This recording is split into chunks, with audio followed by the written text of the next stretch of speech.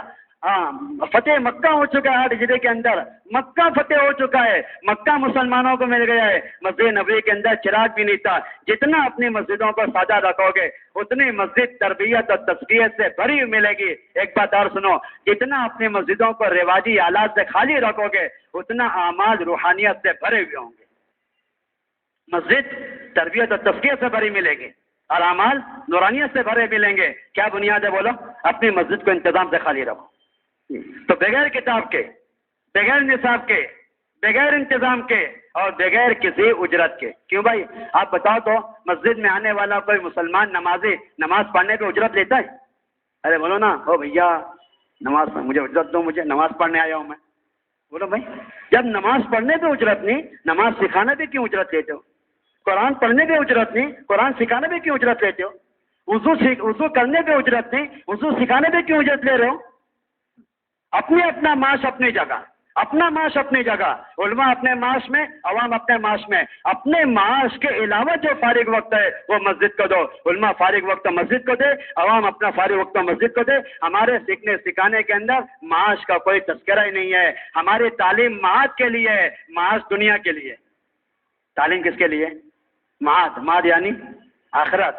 ہماری تعلیم معاد کے لیے اور معاش کس کے لیے بولو؟ دنیا کے لیے. ابی ابن کعب نے ایک مسلمان کے لڑکے کو سورہ فاتحہ سکھا دی. اس کے باپ نے خوش ہو کر, کیسے بولو؟ خوش ہو کر, اجرت میں نہیں ہدیے میں. اجی سنو تو ہماری بات, اجرت میں نہیں بلکہ ہدیے میں ایک ایسی کمان پیش کی, ایسی نرم لکڑی کی, ملائم لکڑی کی کمان جو بہت کام آنے والی ہے, کمان پیش کر دی. ابی ابن کعب اس کمان کو لٹکا کے نبی کریم صلی اللہ علیہ وسلم کے پاس آئے. ابی یہ کیا ہے؟ اللہ کے نبی, میں نے ایک مسلمان کے بچے کو سورہ فاتحہ سکھائی ہے, اس نے مجھے ہدیے میں کمان دی ہے, اجرت میں نہیں. آپ نے کہا ابی اگر اس کمان کے ساتھ جہنم میں جانا چاہتے ہو تو اس کو اپنے پاس رکھ لو. اجرت میں نہیں, ہدیے میں. اگر یہ کمان لے کے جہنم میں جانا چاہتے ہو تو اس کو اپنے پاس رکھو. آپ اپنا فارغ وقت دیں, میں اپنا فارغ وقت دوں. آپ کے لیے اپنا معاش ہے, میرے لیے اپنا معاش ہے. بغیر کتاب کے, بغیر نصاب کے, بغیر انتظام کے, بغیر نظام کے اور بغیر کسی اجرت کے. ہم سب کو اپنی اپنی مسجدوں کے اندر مصنون طریقہ انشاءاللہ تعلیم کا شروع کرنا ہے. ٹھیک ہے انشاءاللہ. ایک کام صحابہ یہ کرتے تھے محترم دوستوں بزرگوں, اپنے حالات کو دور کرنے کے لیے. دوسرا کام صحابہ کرتے تھے اپنے حالات کو دور کرنے کے لیے. حدیث شریف میں دوسرا عمل ملتا ہے, وہ نفر ہے, نقل حرکت. پھرو اللہ کے راستے میں, پھرو اللہ کے راستے میں. نفر بذات خود مقصود ہے, نقل حرکت بذات خود مقصود ہے. انفروا خفافا وثقالا, انفروا خفافا وثقالا. حکم ہے ہلکے یا بھاری, ہر حال میں پھرو اللہ کے راستے میں, ہر حال میں پھرو اللہ کے راستے میں. دیکھو سننا, جب تک دین کو پہنچانے کے لیے مسلمان خود نہیں پھرے گا, مسلمان خود نہیں پھرے گا. اپنے بدن کا اور اپنے مجاہدے کا, اپنے بدن کا اور اپنے مجاہدے کا بدل جس چیز کو بھی تلاش کرے گا, جس چیز کو بھی بنا لے گا, جتنے رواجی آلات ہے اچھی طرح سمجھ لو, مسلمان کے بدن کے علاوہ اور مسلمان کی نقل حرکت کے علاوہ جتنی چیزیں ہیں